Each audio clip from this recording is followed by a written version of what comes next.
Hey, it's Juan. Welcome to the June issue of your VMSA SITREP. We are here in DC, one block from the White House, out in front of the statue of Queen Isabel, which graces the entrance to the Organization of American States, because we got a very cool story here with Deloitte consultant George Castillo. George, thank you for joining us. Like so many in our community, military service becomes a multi-generational piece. And your story is especially dramatic and especially cool, and it ties in to the Organization of American States. For those you might not know, the OAS is where the U.S. and our Central and South American allies, it essentially serves as the headquarters for both cultural, political, economic, and military strategic planning, structuring, teaming, and partnering. And that's what brought your dad to the States. Walk us through this story. Of course, thank you, Juan. Hi everyone, my name is George. And yes, Juan, so my father, he joined the Colombian Marines when he was 17 years old. He went to the Naval Academy in Cartagena, Colombia, and at 22 years old, he was already a second lieutenant. There, he saw his first major combat experience. And let me add a little context here.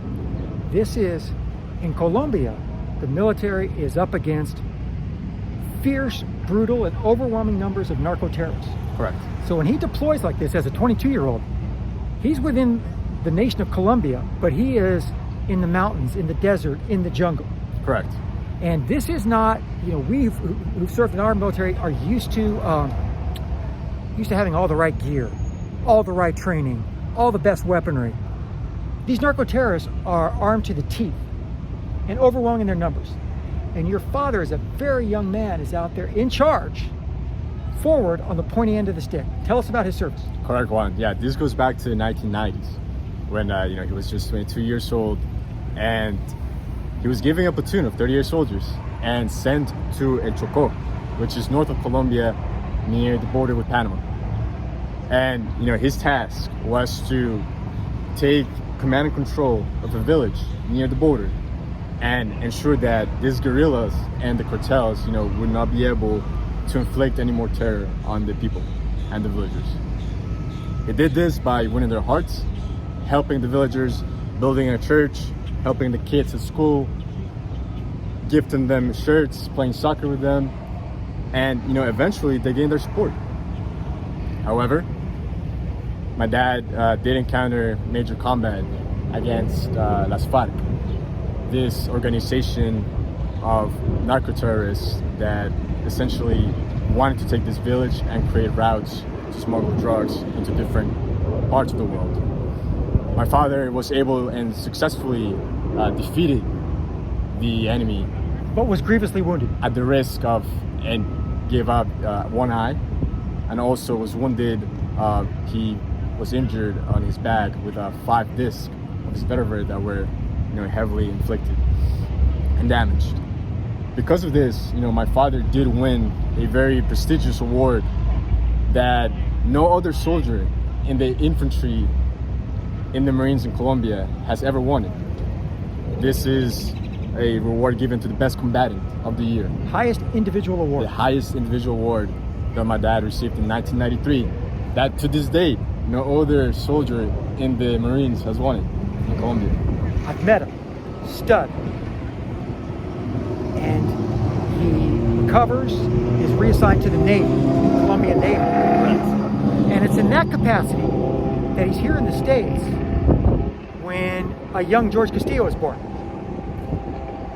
So my father's career he shifted completely because of his wounds. Became a logistician in the Navy, and because of that career, he eventually made it to the Pentagon.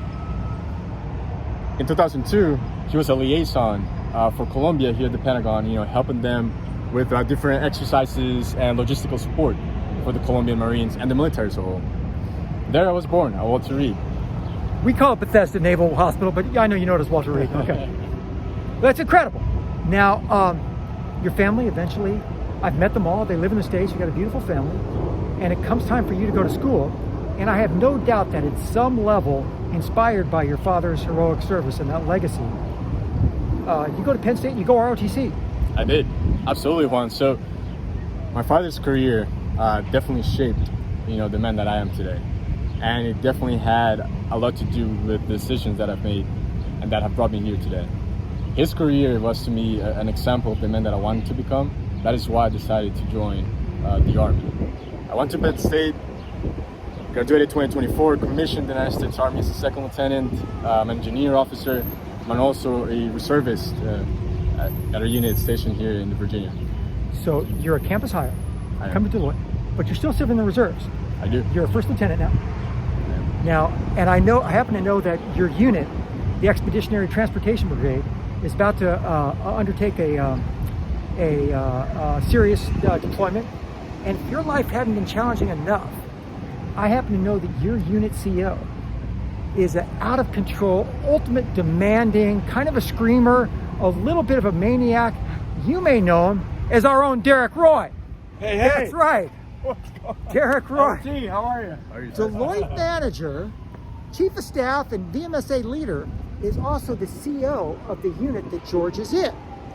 And as it happens, we're filming this a couple days before you all have a serious deployment you've been preparing for. Talk to us about that to the extent you can. Yes, sir. Derek Roy here. Thanks for being with us, everybody. Honored to be the commander of our Army Reserve unit that has Lieutenant Castillo. You know him as George. Rock star soldier, rock star consultant, dual hat. And in the next couple days, we're gonna take off these suits and put on a uniform. And Deloitte's gonna take care of us while we're gone. We're gonna go do some good work for Uncle Sam. We'll be participating in Tidewater 26, a named exercise alongside the active duty component, focused on theater opening, port opening, contested logistics. So we'll be sleeping under the stars in the field for a couple weeks here. Derek Roy, George Castillo, two of our over 500 reservists and guard members who balance their project work, their family commitments, and twice the citizen, also continue to serve their country. Fellas, thanks for what you do. George, thank you for walking us through another great example of how military service is so often transcends generations, and a unique journey that you and your family have made. Thank you. Now, Derek tells me that you're standing out early on as a junior officer in his unit. You're doing so well, he's considering letting you apply for a transfer to the Navy. Is that, That was denied. Fellas, thanks, man. Awesome. Un placer. Un placer. Pleasure to get to know your family, and congratulations on your journey. Thank you much. Thank you all.